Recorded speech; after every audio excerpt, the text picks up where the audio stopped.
বাংলা দ্বিতীয় পত্রে A+ power strategy হলো 1 থেকে 7 নম্বর কোশ্চেনের 40 মার্কসের মধ্যে 36 থেকে 40 নিশ্চিত করা, আর রচনার জন্য 1 থেকে 1 ঘন্টা 30 মিনিট সময় রাখা, যাতে 14 থেকে 20 পেজ লেখা যায়।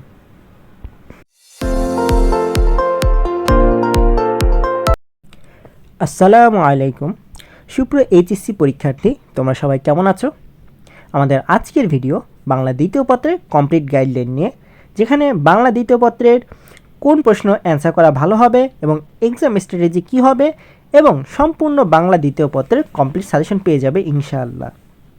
আমাদের সাজেশন ভিডিও সকল বোর্ডের সকল বিভাগের শিক্ষার্থীর জন্য, যেখানে রেড বা লাল কালার দিয়ে নাম্বারিং করা সেগুলো 7 স্টার বা মোস্ট ইম্পর্টেন্ট টপিক, যেগুলো ইয়েলো বা হলুদ কালার দিয়ে নাম্বারিং করা সেগুলো মোটামুটি ইম্পর্টেন্ট, আর যেখানে দেখবে গ্রিন বা সবুজ কালার দিয়ে নাম্বারিং করা আছে সেগুলো একটু লেস ইম্পর্টেন্ট।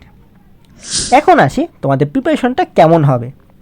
তোমরা যারা 40 থেকে 60 মার্কস টার্গেট করছো, তারা শুধু রেড নাম্বারিং করা বা লাল রং দিয়ে নাম্বারিং করা বা 7 স্টার মোস্ট ইম্পর্টেন্ট এই টপিকগুলো ভালো করে পড়ে ফেলো। আশা করছি তোমরা অনেক সহজেই পাস নিশ্চিত করতে পারবা। লাক ভালো থাকলে A+ও পেয়ে যেতে পারো। তারপর যারা 60 থেকে 80 মার্কস টার্গেট করছো, অর্থাৎ 60 থেকে 80 নম্বর টার্গেট করতেছো, তাদের ক্ষেত্রে আমার সাজেশন থাকবে রেড কালার বা 7 স্টার মোস্ট ইম্পর্ট্যান্ট টপিক পড়তেই হবে। এটার পাশাপাশি ইয়েলো নাম্বারিং বা হলুদ রং দিয়ে নাম্বারিং করা 5 স্টার ইম্পর্টেন্টগুলোও পড়তে হবে, যারা 60 থেকে 80 নাম্বার টার্গেট করতেছো। আর যারা 80 থেকে 100 মার্কস টার্গেট করতেছো বা 80 থেকে 100 নাম্বার নিশ্চিত করতে চাচ্ছ, তাদের ক্ষেত্রে আমি এই সাজেশনে যা দিয়েছি সেগুলো পড়ে রাখাই ভালো। রেড বা 7 স্টার, ইয়েলো বা 5 স্টার এবং গ্রিন বা 3 স্টার, এই 3 ধরনের টপিকগুলো পড়ে ফেলবা যারা 80 থেকে 100 মার্কস নিশ্চিত করতে চাচ্ছ। এবার প্রথমে আসি ব্যাকরণ অংশে 30 মার্কস বা 30 নম্বর নিয়ে। তোমরা জানো প্রত্যেকটা ব্যাকরণ অংশের 1 থেকে 6 এই 6টি প্রশ্নেরই অথবা কোশ্চেন থাকে, অর্থাৎ 1-এর ক হলে 1-এর খ কোশ্চেনও থাকবে।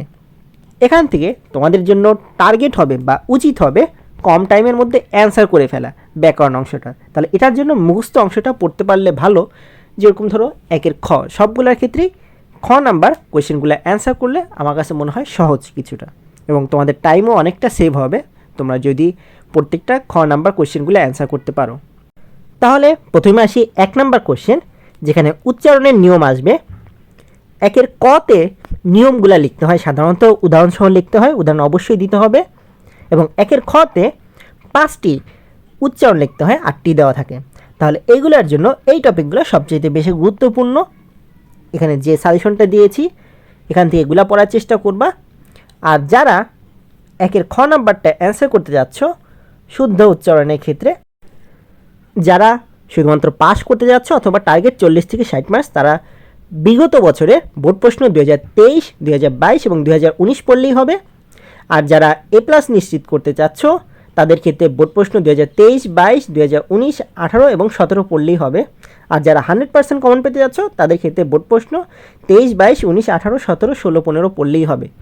এরকম 1 থেকে 6 প্রত্যেকটি প্রশ্নেরই খ নাম্বার প্রশ্নের ক্ষেত্রে এই বোর্ড কোশ্চেনগুলো পড়লেই যথেষ্ট। তোমরা তোমাদের টার্গেট অনুযায়ী তাহলে এখন থেকে প্রিপারেশন নেওয়া শুরু করে দাও। আর যাদের কিনা এরকম খ নাম্বার প্রশ্নগুলোর উত্তরগুলো এখনও মুখস্থ হয়নি, তাদের ক্ষেত্রে আমার সাজেশন থাকবে অল্প সময়ে তাহলে তোমরা উচ্চারণের নিয়ম উদাহরণসহ পড়তে পারো। এখানে অল্প কয়েকটা নিয়ম আছে, এগুলো মুখস্থ করতে পারলেই হবে। খ নাম্বার কোয়েশ্চেনগুলো অ্যান্সার করা একটু সেন্সিটিভ, কারণ অল্প একটু ভুল হলেই 1 নাম্বার কাটা যাবে। তাহলে এই ক্ষেত্রে তোমরা প্রত্যেকটা কোয়েশ্চেনের বিকল্প হিসেবে ক নাম্বারটাকে অপশন হিসেবে হাতে রাখতে পারো। তাহলে 1 থেকে 6 নাম্বার কোয়েশ্চেনের জন্য খ এর জন্য সবগুলোর একটাই সাজেশন থাকবে। যদি তোমার ভুল হওয়ার সম্ভাবনা থাকে অথবা মুখস্থ কম থাকে, তাহলে তোমরা ক নাম্বার অপশনটা হাতে রাখতে পারো।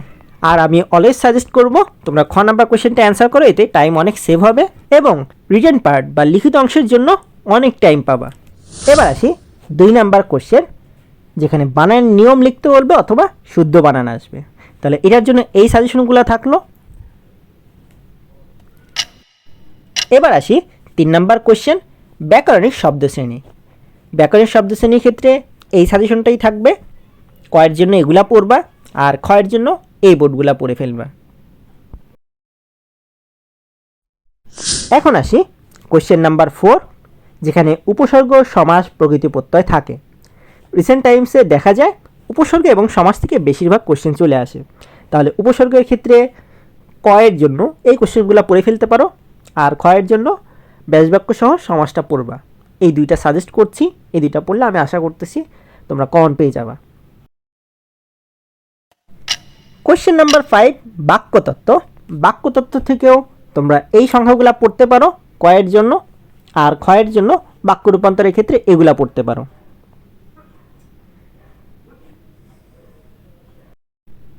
কোশ্চেন নাম্বার 6, বাক্যের অপপ্রয়োগ ও শুদ্ধ প্রয়োগ। এখানে কতে আসে বাক্য শুদ্ধ করে লেখো অথবা অপপ্রয়োগ শুদ্ধ করে লেখো, আর খতে আসে অনুচ্ছেদ দিয়ে দিবে, সেখান থেকে অপপ্রয়োগগুলো শুদ্ধ করে লিখতে বলে। তাহলে এটার জন্য 6 নাম্বারটা ভালো করে প্র্যাকটিস করার জন্য আমার সাজেশন থাকবে তোমরা এই প্রিভিয়াস ইয়ারের বোর্ড কোশ্চেনগুলো পড়ে ফেলো তোমরা তোমাদের টার্গেট অনুযায়ী।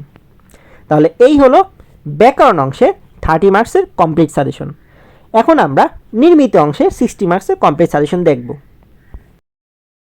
কোশ্চেন নাম্বার 7-এ দুইটা পার্ট আছে, একটা হচ্ছে পারিভাষিক শব্দ আর একটা হচ্ছে অনুবাদ লেখো। এখান থেকে আমি সাজেস্ট করব তোমরা পারিভাষিক শব্দটা পড়ে ফেলো। পারিভাষিক শব্দটা লিখতেও যেমন সহজ, অল্প একটু মুখস্থ করলেও অনেক সহজেই পারা যায়। তাহলে এখান থেকে পারিভাষিক শব্দ এবং অনুবাদের জন্য এই বোর্ড কোশ্চেনগুলো চালিয়ে পড়তে পারো। আর তোমরা যারা অনুবাদে অ্যান্সার করবে ভাবতেছো, তাদের ক্ষেত্রে এই কোশ্চেনটা অ্যান্সার করে একটু রিস্ক হয়ে যায়। আমার সাজেশন থাকবে পারিভাষিক শব্দটা অ্যান্সার করো, যদি তোমাদের অ্যাটলিস্ট 8টা থেকে 9টা কমন পড়ে। আর যখন পারিভাষিক শব্দ কমনই পড়বে না, তখন অনুবাদ লেখার চেষ্টা করবা, তাহলে অ্যাটলিস্ট 6 থেকে 7 নাম্বার অনেক সহজেই পেয়ে যাবা। কোশ্চেন নাম্বার 8-এ আছে দিনলিপি বা প্রতিবেদন। আমার সাজেশন থাকবে তোমরা প্রতিবেদন অ্যান্সার করার চেষ্টা করো। প্রতিবেদন যখন একেবারেই কমন না পড়বে, তখন চাইলে দিনলিপি লিখতে পারো। আর প্রতিবেদন বা দিনলিপি লেখার জন্য সময় রাখতে হবে 15 থেকে 20 মিনিট, এবং পেজ লিখতে হবে 3 থেকে 4 পেজের মধ্যে লেখা শেষ করতে হবে। তাহলে দিনলিপির জন্য এই সাজেশনগুলো থাকবে। এখান থেকে রেড মার্ক করা গেলে সবচেয়ে বেশি গুরুত্বপূর্ণ, ইয়েলো মার্কগুলো একটু কম গুরুত্বপূর্ণ। প্রতিবেদনের জন্য একইভাবে এই সাজেশনগুলো থাকবে, তোমরা এগুলা পড়বা। হুবহু মুখস্থ করার দরকার নাই, তোমরা একবার একটু দেখে রাখবা, আইডিয়া নিবা কীভাবে লিখতে হয়, লেখার স্ট্রাকচারটা কী হবে, গঠনটা কীভাবে লিখতে হবে, সাজাতে হবে কীভাবে, এগুলো একটু দিনলিপি বা প্রতিবেদন লেখার ক্ষেত্রে একটু প্র্যাকটিস করতে হবে স্ট্রাকচারটা। এবার আসি 9 নাম্বার প্রশ্ন, যেখান থেকে তোমাদের ইমেল বা বৈদ্যুতিক চিঠি এবং আবেদনপত্র দেওয়া থাকবে।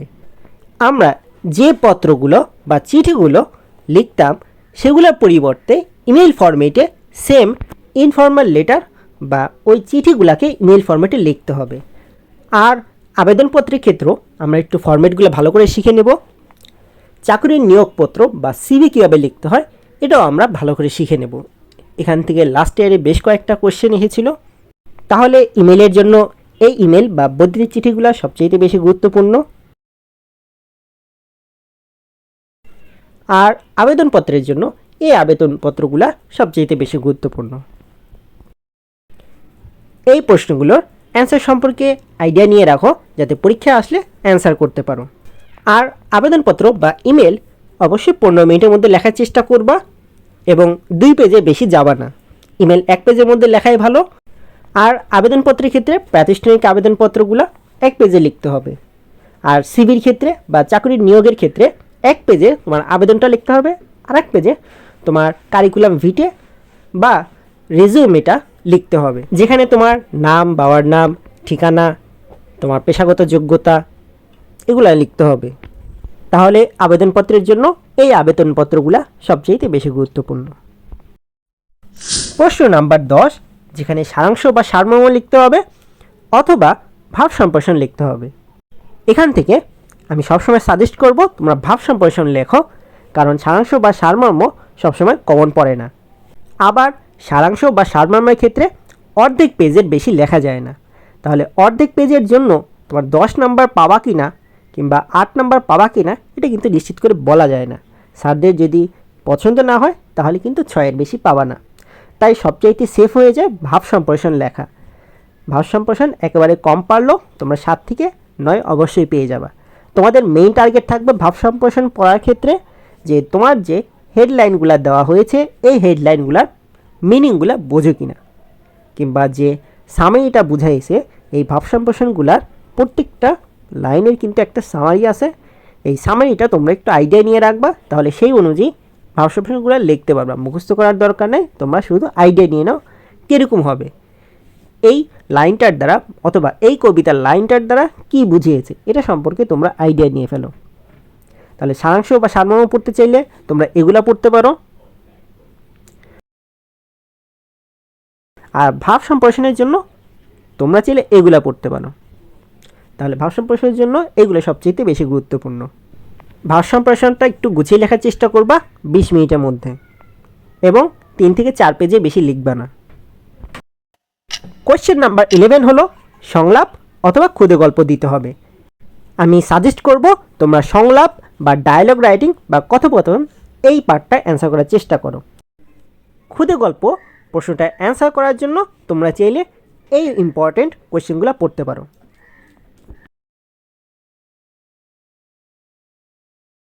তাহলে সংলাপের জন্য এইগুলো সবচেয়ে বেশি গুরুত্বপূর্ণ, তোমরা চাইলে এই সংলাপগুলো পড়তে পারো। এবার আসি কোয়েশ্চেন নাম্বার 12, প্রবন্ধ বা রচনা। তাহলে রচনার ক্ষেত্রে সবচেয়ে বেশি গুরুত্বপূর্ণ বিজ্ঞান ও প্রযুক্তি রিলেটেড রচনাগুলা। তারপর এদিক থেকে বাংলাদেশ রিলেটেড রচনাগুলো দেখে রাখতে পারো এবং দিবস রিলেটেড রচনাগুলো দেখতে পারো। এই 3টা টাইপের রচনা সবচেয়ে বেশি আসে। রেড মার্ক বা লাল কালার দিয়ে নাম্বারিং করা এগুলো সবচেয়ে বেশি গুরুত্বপূর্ণ, 7Sটা ইম্পর্টেন্ট। এখান থেকে একটা রচনা প্রত্যেক বছরই চলে আসে প্রত্যেকটা বোর্ডে। তারপরে ইয়েলো মার্ক বা হলুদ নাম্বারিং করা এগুলো 5Sটা ইম্পর্টেন্ট, এবং গ্রিন বা সবুজ নাম্বারিং করা এগুলো 3Sটা ইম্পর্টেন্ট। তোমরা চাইলে এগুলো দেখে রাখতে পারো। রচনা পয়েন্ট কীভাবে লিখতে হবে এগুলো সম্পর্কে একটু আইডিয়া রাখবা। পয়েন্টগুলো কীভাবে হইতে পারে এগুলো সম্পর্কে একটু আইডিয়া রাখতে হবে। রচনা 14 থেকে 20 পেজের মধ্যে লেখার চেষ্টা করবা, এবং রচনার জন্য সময় রাখতে হবে অ্যাটলিস্ট 1 ঘন্টা থেকে 1 ঘন্টা 30 মিনিট। তাহলেই তোমাদের বাংলা দ্বিতীয় পত্রে A+ চলে আসবে ইনশাল্লাহ। পেপারে কমপ্লিট সাজেশন। আশা করছি আমার এই সাজেশন ভিডিওটা তোমাদের জন্য হেল্পফুল হবে। আমার চ্যানেলে অলরেডি বাংলা প্রথম পত্র, ইংরেজি প্রথম পত্র, রসায়ন প্রথম পত্র সহ সকল এক্সামের গুরুত্বপূর্ণ সাজেশন দেওয়া হয়েছে। আশা করছি এই ভিডিওগুলো তোমাদের লাস্ট মোমেন্টসে প্রিপারেশন নিতে অনেক হেল্প করবে। Thank you very much. Best of luck for your HSC exam. অবশ্যই টাইম ম্যানেজমেন্ট ভালোভাবে করতে হবে। আমার আলাদা একটা ভিডিও আছে সকল এক্সামের প্রিপারেশন অ্যান্ড স্ট্র্যাটেজি নিয়ে ডিটেলস ভিডিও দেওয়া আছে। ওই ভিডিও থেকে তোমরা অনেক সহজে টাইম ম্যানেজমেন্ট এবং পরীক্ষার স্ট্র্যাটেজি এবং এক্সাম হলের ট্যাকটিক্স সম্পর্কে বিস্তারিত জানতে পারবে, এবং কোন ভুলগুলো করা যাবে না তোমাদের এইচএসসি পরীক্ষায় এগুলোও বিস্তারিত দেখতে পাবে সেই ভিডিওতে। আশা করছি তোমাদের জন্য এই ভিডিওটা বেশ হেল্পফুল হবে।